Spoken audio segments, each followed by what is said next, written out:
name is Dr. Ishuti Tyagi. I am Assistant Professor, Department of Shalya Tantra, IAMT Ayurvedic Medical College and Hospital, IAMT University, Meerut.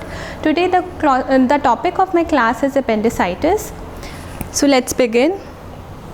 Appendicitis. What is appendicitis? Appendicitis is the inflammation of the appendix. It is the most critical surgical condition of the abdomen, and it is of two types: acute appendicitis and chronic appendicitis. Appendicitis is also known as peritophylitis. Now let's discuss about acute appendicitis.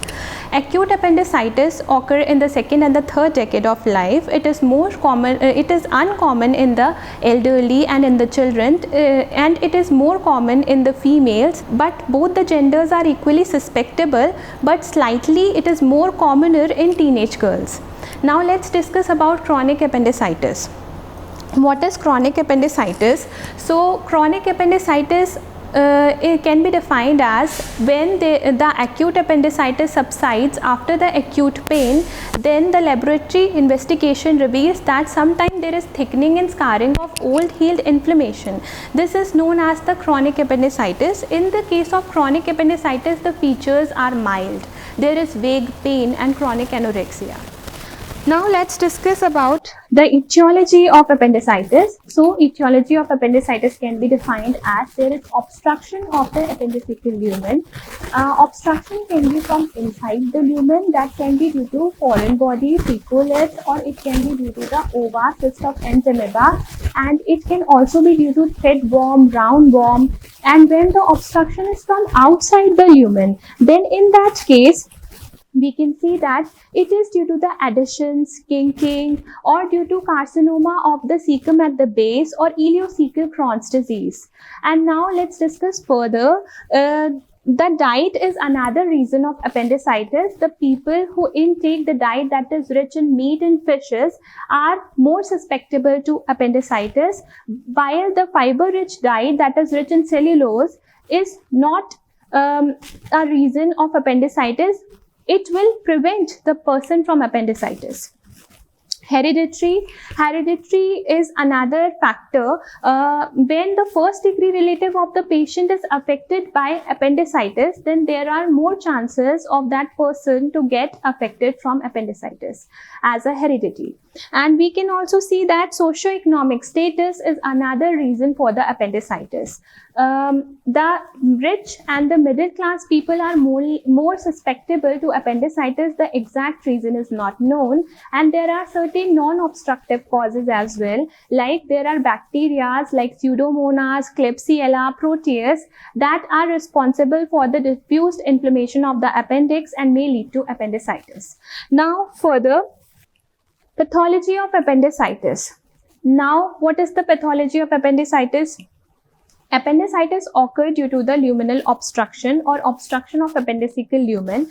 The lymphoid hyperplasia is seen as the major etiological factor in 60% of the patients with the lumen obstruction, and picolet is another reason for the obstruction of appendiceal lumen. Picolet is composed of the dried fecal material, epithelial debris, calcium phosphates. And we can also see that there are certain viral illnesses that can also elicit the lymphoid hyperplasia, and they may lead to the appendicitis in the young adults.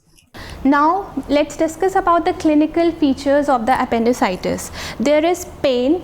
Pain is seen. The pain is usually severe colicky type pain. It initially occurs in the umbilical region, and this is known as the visceral pain. This is due to the distension of the appendix, and we can see that later on the pain becomes generalized to the right iliac fossa, and this is due to the inflammation of the parietal peritoneum. This is known as the somatic pain, and this is the it is the main symptom of appendicitis. This is known as migratory pain, most reliable symptom of appendicitis. And we can also see that there is vomiting. Vomiting is usually seen in young adult cases. It is not seen in elderly patients, and there is pyrexia as well. There is elevation in the temperature 99 to 100 degree Fahrenheit. So pain, vomiting and pyrexia, this is collectively known as the Murphy's triad. Now let me tell you one thing, don't get confused between Murphy's triad and the Murphy's sign. Murphy's triad involves pain, vomiting and fever, pain, vomiting and pyrexia, which is mainly seen in the case of appendicitis, acute appendicitis, and the Murphy's sign is a different thing. It is seen in acute cholecystitis. So don't get confused between these two. Now let's discuss further. There is anorexia in almost all the cases of appendicitis, and there is altered bowel function. Initially the patient may complain of having constipation just before the onset of symptoms, and the young adults may complain of diarrhea as well. There is hematuria. Hematuria occurs when the inflamed retrocecal appendix causes the irritation of the ureter in the retroperitoneum. Then this will lead to the hematuria in the patients of acute appendicitis. Features of generalized peritonitis are mainly seen in those cases where there is rupture of the appendix. In the old patient, there is gangrene and perforation. In those patients, those who are affected by atherosclerosis, and we can also see that there is in the infants the omentum is very thin and without much of fat. So in that case we see that the diffused peritonitis occur very fast. Now let's discuss further about the examination of the appendicitis. Let me tell you one thing, we will also take a look at the pulse rate of the patient of appendicitis. The pulse rate is usually normal, but it can be slightly elevated in the patient of appendicitis, 100 per minute, and this will suggest the spreading peritonitis. And now let's discuss about the abdominal examination and the rectal examination. First, there is abdominal examination. In the abdominal examination, we see that first of all we will see the muscle guarding. The muscle guarding can be defined as guarding and rigidity. The guarding and rigidity is found in the right iliac fossa in the patient of appendicitis. Blumberg sign involves the muscle guarding plus rebound tenderness. So what is rebound tenderness here?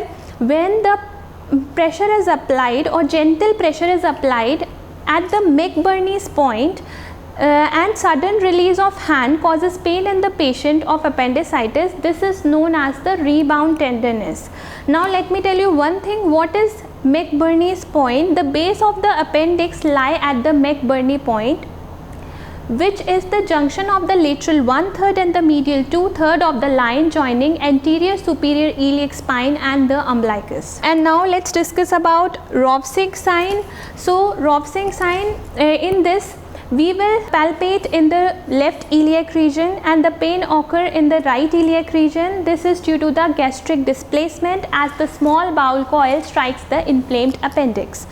Now let's discuss further. There is Cope-Soaz test and the Cope's obturator test. So in the case Cope-Soaz test, we see that in this the patient lie on his left side, and in the Cope-Soaz test the patient lie on his left side and the examiner extend the patient's right thigh, and we can see that this will causes the stretching of the iliopsoas muscle and the patient will experience pain, and this is positive in the case of retrocecal appendicitis.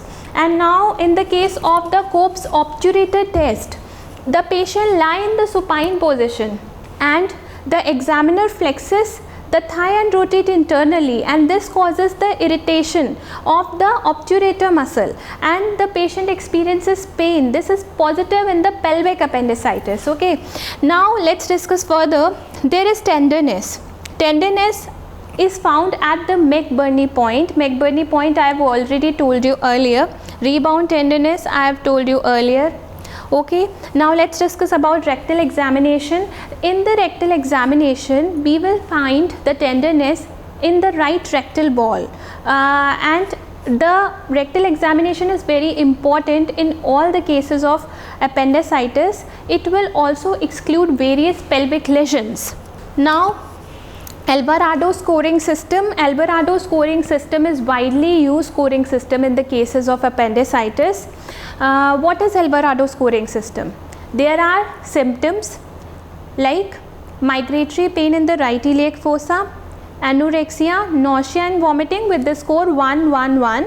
There is signs, that is tenderness in the right iliac fossa, rebound tenderness, elevated temperature with the score 2, 1, 1, and there is laboratory investigations also which shows leukocytosis and shift to left segmental neutrophils which will reveal whether there is perforation or the intestinal obstruction, and we can also see that it will also reveal the presence of fecalith in the right iliac fossa, and also it will show the dilated small bowel loops, and and further on we can do the USG abdomen. It will also exclude pancreatitis or the ectopic pregnancy, or it will also reveal the appendicular mass or the appendicular abscess, and we can also see that it will reveal the probe tenderness in the right iliac fossa. And now let's talk about CT scan. The CT scan will also show the distended appendix, and it will also show the presence of fecalith in the right iliac fossa. Now complications of appendicitis. Now we will see that there will be appendicular mass, appendicular rupture and the appendicular abscess. These are the complications of appendicitis. Now the treatment of appendicitis. The treatment of appendicitis involves appendectomy, and before the operative procedure, the pre-operative preparations are also done. It involves IV fluid resuscitation, nasogastric aspiration and the antibiotic coverage for the colonic flora. Indications for appendectomy: it is done in acute appendicitis, chronic appendicitis and the appendicular perforation.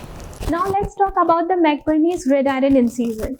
In this, the patient lie in the supine position. The anesthesia which is given is the spinal anesthesia, and in this we see that the painting and draping is done as per the standard protocol.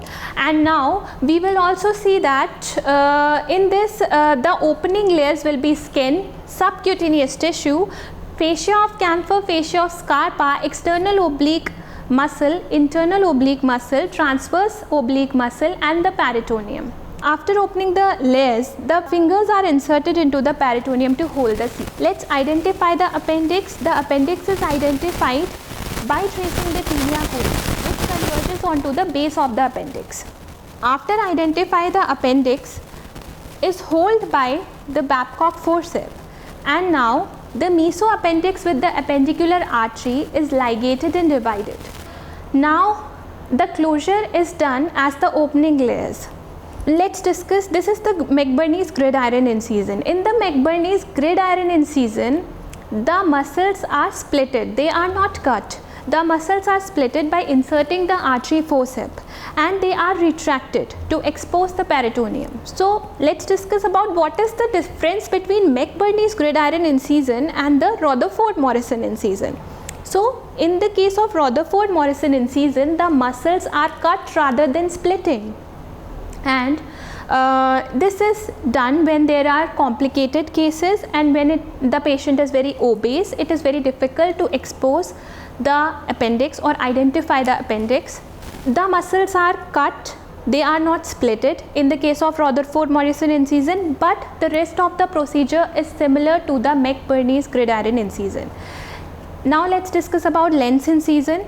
Lenz incision, in this incision the skin is transversely opened, and we can also see that the skin is opened transversely. Rest of the procedure is similar to the McBurney gridiron incision. This incision is cosmetically better. Now paramedian incision. What is paramedian incision? It is a vertical incision that is parallel to the linea alba below the umbilicus. Now let's discuss about the complications of appendectomy. What are the complications? The complications of appendectomy involve wound infection, fecal fistula formation, and injury to the iliohypogastric nerve, which may lead to the right inguinal hernia. Okay. I hope this session is very informative for all of you and you have got some valuable insights from it. Thank you.